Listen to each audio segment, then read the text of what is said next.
जय हिंद दोस्तों। आज हम आप लोगों को डियर कराएंगे EMRS TGT मैथ्स 2023 के लिए यूक्लिड ज्योमेट्री का पार्ट 2 कराने वाले हैं। कौन सा कराने वाले? पार्ट 2 कराएंगे आज। पार्ट 1 में हमने कल आपको करा दिया था यूक्लिड ज्योमेट्री का बेसिक, ठीक। तो आज इसके क्या करेंगे, आज इसके हम MCQ करेंगे जो आपके पेपर में आ सकते हैं, ठीक है। कल मैंने आपको बताया था कि ऑक्जियम और पोस्टुलेट कि जो तुम्हारे यूक्लिड हैं उन्होंने 7 ऑक्जियम दिए थे। कितने दिए? 7। लेकिन अगर आप इस समय इनको देखोगे तो लगेगा ये तो सब हमको पता है, लेकिन जिस समय इन्होंने दिए थे उस समय मैथ के बारे में लोगों को बहुत ही कम चीज़ें पता थी। उस समय के लिए बहुत सारी चीज़ें ये हैं, ठीक, मैथ में। तो अब आगे देखें, इन्होंने 7 ऑक्जियम दिए हैं और 5 पोस्टुलेट दिए हैं। मेन दिक्कत है इनका क्रम हमें याद होना चाहिए, ठीक है। तो आइए इसके साथ 5 ऑक्जियम ये लिखे, पोस्टुलेट ये लिखे गए हैं। अब कुछ इसके हिस्ट्री से क्वेश्चन पूछे जाते हैं। क्वेश्चन कैसे पूछे जाते हैं? इसके हिस्ट्री से पूछे जाते हैं। तो मैंने वो हिस्ट्री इसकी नहीं बताई गई थी, तो इसको हम यहीं पे सीख लेंगे। इसकी हिस्ट्री को हम यहीं सीख लेंगे। देखिए पहला क्वेश्चन क्या है। An ancient India the shape of altars use for household rituals were, ठीक है। कैसे? एशियंट इंडिया में द शेप ऑफ अल्टर्स कैसे होते थे? तो कैसे होते थे? Square and circle. कैसे होते थे? स्क्वायर एंड सर्किल होते थे। कैसे होते थे डियर? स्क्वायर्स एंड सर्कल होते थे हाउस होल्ड रिटूल्स के लिए। दूसरा क्वेश्चन देखिए। एन एसेंट इंडिया मतलब पुरानी प्राचीन भारत में altars with combination of shape like rectangle, triangle and trapezium were used for, किसके लिए यूज किया जाता है? पब्लिक रिटूल्स के लिए। किसके लिए यूज किया जाता है? पब्लिक रिटूल्स के लिए यूज किए जाते थे। ये इसके हिस्ट्री के क्वेश्चन है, थोड़ा सा याद रखिए आप, ठीक है। अगला है the number of interwoven isosceles triangle in Shriyantra is. Shriyantra क्या है? उसमें आइसोसेलेस ट्रायंगल बना होता है, उसमें कितने इंटरवोवन होते हैं? तो ये भी आपको ध्यान रखना, कितने होते हैं? 9 होते हैं। ये इसके कुछ हिस्ट्री से रिलेटेड क्वेश्चन है, ये पेपर में आपको हूबहू मिल सकते हैं, तो ध्यान रखिएगा इसको। नेक्स्ट क्वेश्चन डियर बढ़ते हैं आगे। नेक्स्ट क्वेश्चन डियर क्या है? देखिए नेक्स्ट क्वेश्चन क्या है। In Indus valley civilization Sindh सभ्यता में about BC 3000 the bricks use for construction, construction के लिए जो ब्रिक्स यूज हुए थे were having dimension in ratio, उनकी डायमेंशन किस रेशियो में थी? आपको ये बताना, तो उनकी डायमेंशन किस रेशियो में थी? 4:2:1। किस रेशियो में थी? 4 लंबाई, 2 चौड़ाई और 1 ऊंचाई, इस रेशियो में थी, ठीक है। तो ये क्वेश्चन भी आप लोगों को क्या करना है? ध्यान रखना थोड़ा सा, ठीक है। नेक्स्ट बढ़ते हैं डियर। नेक्स्ट क्वेश्चन क्या है? 1 सेकंड डियर, 1 सेकंड डियर।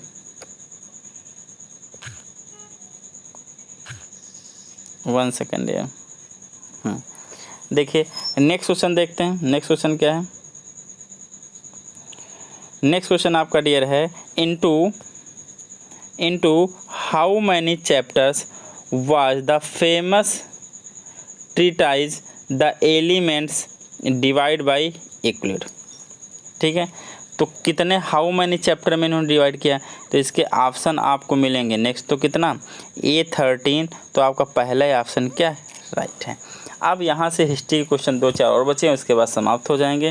पहला क्वेश्चन है Euclid belong to the country, Euclid किस कंट्री से बिलोंग करते थे? तो ग्रीस से। कहाँ से बिलोंग करते थे? ग्रीक जिसको बोलते हैं, ठीक है, वहाँ से बिलोंग करते थे। दूसरा है Thales belong to the country, Thales कहाँ से बिलोंग करते थे? तो भी ग्रीस से ही बिलोंग करते थे। अगला क्वेश्चन है Pythagoras was a student of, Pythagoras किसके स्टूडेंट थे? तो ये आपको बताना, तो किसके थे? थेल्स के थे। Which of the following need to proof, किसको प्रूफ चाहिए? किसको प्रूफ चाहिए आपको ये बताना। तो मैंने बताया था ऑक्जियम को प्रूफ नहीं चाहिए होता है, पोस्टुलेट को भी प्रूव नहीं चाहिए होता है, डिफिनीशन को भी प्रूव नहीं चाहिए होता है, थ्योरम को प्रूव चाहिए होता है, थ्योरम प्रूव करनी पड़ती हैं। तो ऑप्शन डी इसका राइट है। नेक्स्ट क्वेश्चन डियर देखिए क्या है। The statement that the line are parallel if they do not intersect is in the form of, कि वो लाइन पैरेलल होती हैं if they do not intersect, अगर वो कहीं भी इंटरसेक्ट ना करें। तो ये क्या है? एक डिफिनीशन है। क्या है भाई? ऑक्जियम में तो हमने पढ़ा नहीं, पोस्टुलेट तो पढ़ा नहीं, थ्योरम तो ऐसी होती नहीं, तो ये क्या? एक डिफिनीशन है। क्या है? केवल डिफिनीशन है आपकी। नेक्स्ट क्वेश्चन डियर बढ़ते हैं। 11 नंबर देखिए, Euclid state that all right angle are equal to each other in the form of. अब आप बताओ ये ऑक्जिम है कि पोस्टुलेट है? भैया ये पोस्टुलेट है, ऐसे पकड़ सकते हो क्योंकि ये ज्योमेट्री में यूज होगी। तो 11 का C. A pyramid is a solid figure whose base is. एक पिरामिड एक सॉलिड फिगर होता है जिसका बेस किस शेप का होता है? तो किस शेप का होता है? इसका बेस आपका होता है एनी पॉलीगन, कोई भी पॉलीगन, ट्रायंगल भी हो सकता है, स्क्वायर भी हो सकता है, कैसा भी हो सकता है। 12 का डी राइट है। अगला है the side face of pyramid are. Pyramid का जो साइड बेस होता है, साइड फेस होता है सामने की तरफ, कैसा होता है? ट्रायंगुलर होता है। कैसा होता है? ट्रायंगल होता है। बेस किसी भी तरीके का हो सकता है लेकिन साइड वाला कैसा होता है? ट्रायंगल होता है। The dimension of a solid are.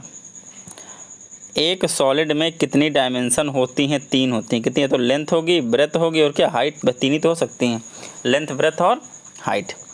The number of dimension of a surface. Surface में कितनी डायमेंशन होती हैं? तो सरफेस में लेंथ होगी और ब्रेथ होगी, बस 2 ही तो होंगी, 2 होंगी। नेक्स्ट क्वेश्चन डियर बढ़ते हैं 16 नंबर। बहुत ही आसान से क्वेश्चन इसमें आते हैं, ठीक है। हिस्ट्री वाले क्वेश्चन थोड़ा सा इंपॉर्टेंट है, ध्यान रखिएगा। आप लोगों को लग रहा होगा कि मैथ में हिस्ट्री कहाँ से, लेकिन डियर वही क्वेश्चन पेपर में आते हैं, आपसे ध्यान रखिएगा, ठीक है। नेक्स्ट बढ़ते हैं, प्रीवियस से उठा के देख लीजिएगा एनवीएस वगैरह का। क्वेश्चन आपका है how many dimension does a point है। पॉइंट के पास एक भी डायमेंशन नहीं होता है, 0 डायमेंशन। पॉइंट ऐसे लगा दो, क्या डायमेंशन इसका, ठीक है। Boundaries of a solid are. Solid की जो बाउंड्री होती हैं उनको क्या बोलते हैं? तो उनको बोलते हैं सरफेस। क्या बोलते हैं? सरफेस बोलते हैं। Boundaries of surface are. Boundaries of surface, देखिए बाउंड्री ऑफ सॉलिड क्या होती है? सरफेस होती है। और बाउंड्रीज ऑफ सरफेस क्या होते हैं? कर्व होते हैं। क्या होते हैं? कर्व होते हैं। The number of plane passing through 3 non collinear point. The number of plane passing through 3 non collinear point is. तो 19 का आपका क्या होगा? डी। एक केवल एक ही लाइन 3 एक सेम पॉइंट से जा सकती है, कोई दूसरी लाइन तीनों पॉइंट से सेम नहीं जा सकती। नेक्स्ट देखिए 20 नंबर। 20 नंबर डियर क्या है? बोला गया है ऑक्जिम आर अज्यूम्ड। ऑक्जिम क्या होती हैं? यूनिवर्सल ट्रुथ होती हैं। क्या कि आपका universal truth in all branch of mathematics. ये सही, यूनिवर्सल ट्रुथ होता है ऑल ब्रांच ऑफ मैथमेटिक्स। अगर यहाँ पूछता पोस्टुलेट के लिए तो ऑप्शन सी सही होता, universal truth in specific to geometry. वो किसके लिए बोला? पोस्टुलेट के लिए बोला है, ठीक है। क्वेश्चन नंबर 21 देखिए। नेक्स्ट बढ़ते हैं 21 पे। विच of the following is true statement. इनमें से डियर कौन सा स्टेटमेंट ट्रू है बताना है। देखिए पहला, देखिए पहला कह रहा है the floor and wall of a room are parallel to plane. नहीं, ये तो आप फर्श और दीवार कहाँ पैरेलल होते हैं। द सीलिंग एंड वॉल, छत और वॉल भी नहीं होती हैं। द फ्लोर एंड सीलिंग, फर्श और सीलिंग हाँ एक दूसरे के पैरेलल होती हैं, कभी फर्श और छत कभी एक दूसरे को टच नहीं कर सकती, तो सी वाला ही राइट है। 22 समझिए। 22 हमसे कह रहा है 1 सेकेंड डियर, कितने क्वेश्चन बचे हैं? 27 क्वेश्चन है, ठीक है, देखिएगा।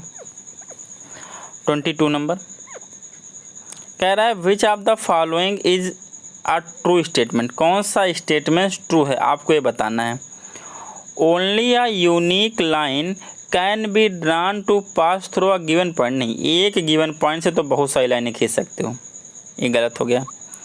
If two infinite many line can be drawn to pass through 2 given point. नहीं, 2 गिवन पॉइंट से केवल एक ही लाइन पास हो सकती, कॉमन दूसरी नहीं फाइंड हो सकती।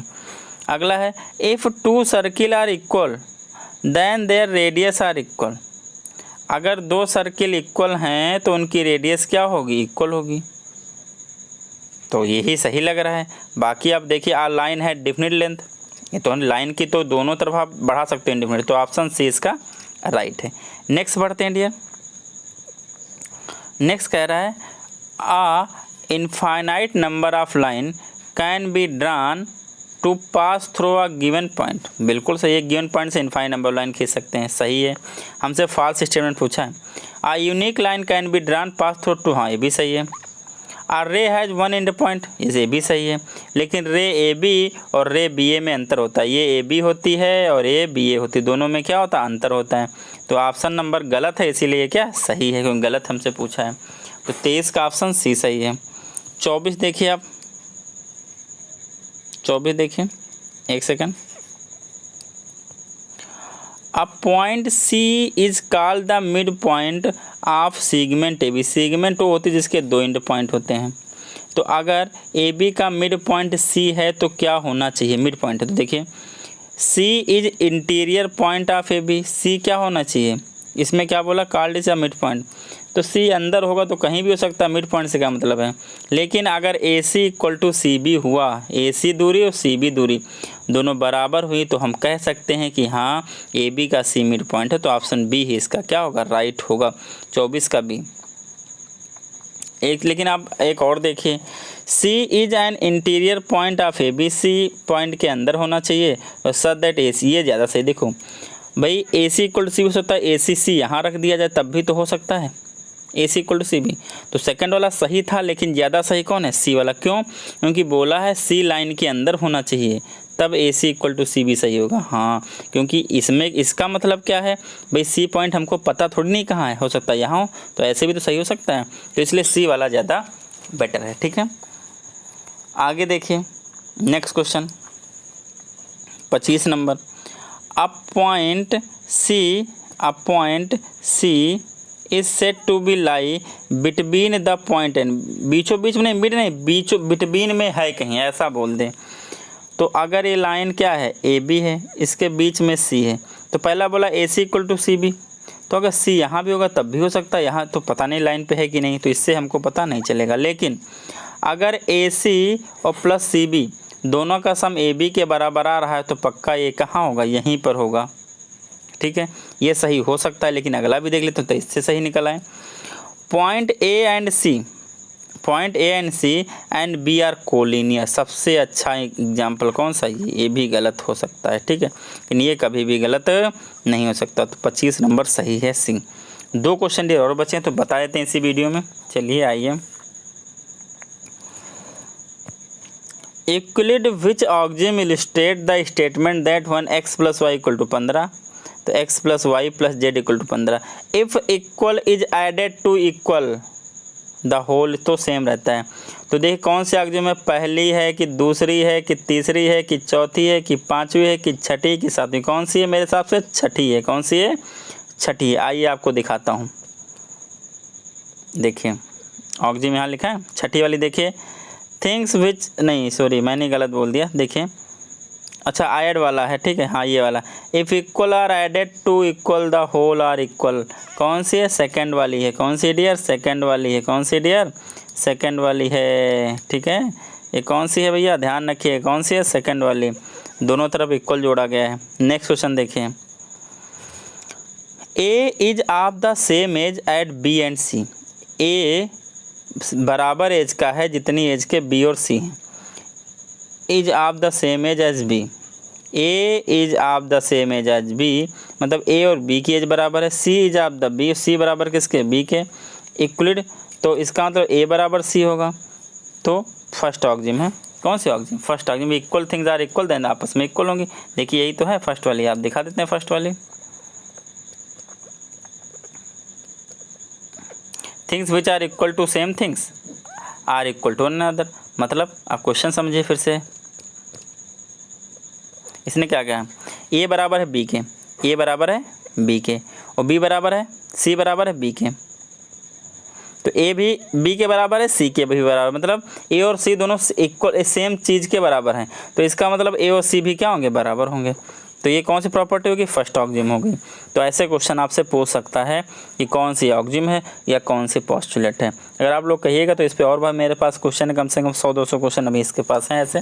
बस उसी में क्या ऑक्जिम और ये पूछा है, तो इससे अच्छा मेरे हिसाब से क्वेश्चन करने से अच्छा है आप याद कर लीजिए ऑक्जिम कौन सी कौन है और प्लस पोस्टुलेट। क्योंकि आप ध्यान रखिएगा क्वेश्चन आते हैं पेपर में। ठीक है, अब आप में टॉपिक दिया गया तो मान के चलो आप 1 से 2 नंबर आपको पेपर में मिलेगा, क्योंकि 65 क्वेश्चन आपके सब्जेक्टिव रहने वाले हैं। ठीक है, अगर आप NBS का पेपर उठा के देखोगे सिलेबस सेम है, दोनों का सिलेबस सेम है। उसमें भी बोला था कि सब्जेक्ट में ये जो पेडागोजी आ रही है वगैरह, इसमें भी 65 प्लस नहीं बोला, तो उसने कुछ सिलेबस दिया गया, लेकिन उसमें 80 नंबर के क्वेश्चन मैथिक आ गए, पूरे 80 के 80 क्वेश्चन मैथ के आए हैं। ठीक है, आप प्रीवियस ईयर का पेपर देखिएगा, वो 15 नंबर का अलग से नहीं दिया है। तो आप उम्मीद कर सकते हो कि कहो तो 80 के 80 क्वेश्चन मैथ के आ भी सकते हैं, लेकिन इसमें सिलेबस बांट के दिया है 65 प्लस 10 प्लस 5 प्लस 5, तो हो सकता ना है। ठीक है, तो आप लोग थोड़ा सा देख लीजिए, सॉरी 65 प्लस 5 प्लस 5 प्लस 5, 3 भागों में बांटे ना। ठीक है, तो आप लोग देख लीजिएगा। और अगर आप लोगों को ये वीडियो अच्छी लगती है तो प्लीज़ चैनल को लाइक एंड वीडियो को शेयर एंड सब्सक्राइब जो करें। जो कमी रह जाती तो आप लोग बताइए। ठीक है, अगर क्वेश्चन की स्पीड बढ़ जाती तो बताइए, थोड़ा स्लो कर देंगे। ठीक है, और हाँ, मेन बात ये है कि इसमें ये क्वेश्चन को आप इग्नोर मत करना, ऐसा मत करना कि ये टफ़ है। तो भाई टफ़ नहीं, आप एक बार पढ़िएगा तो आप आसानी से इनको समझ सकते हैं, याद कर सकते हैं। ठीक है, 5-6 क्वेश्चन है इसके हिस्ट्री से, और मेन क्वेश्चन से भैया कि ये क्वेश्चन देख लो, ये वाले क्वेश्चन आपके आ सकते हैं। कहाँ गया, एक सेकंड, एक सेकंड यार, ये कि भैया ये इक्विलेट कहाँ से बिलोंग करते थे, ग्रीस से। थेल्स कहाँ थे, थेल्स भी ग्रीस थे ग्रीक के। पाइथागोरस किसके शिष्य थे, थेल्स के थे। ये सब याद कर लेना, आप थोड़ा आ सकता है पेपर में। ठीक है, ओके, जय हिंद दोस्तों।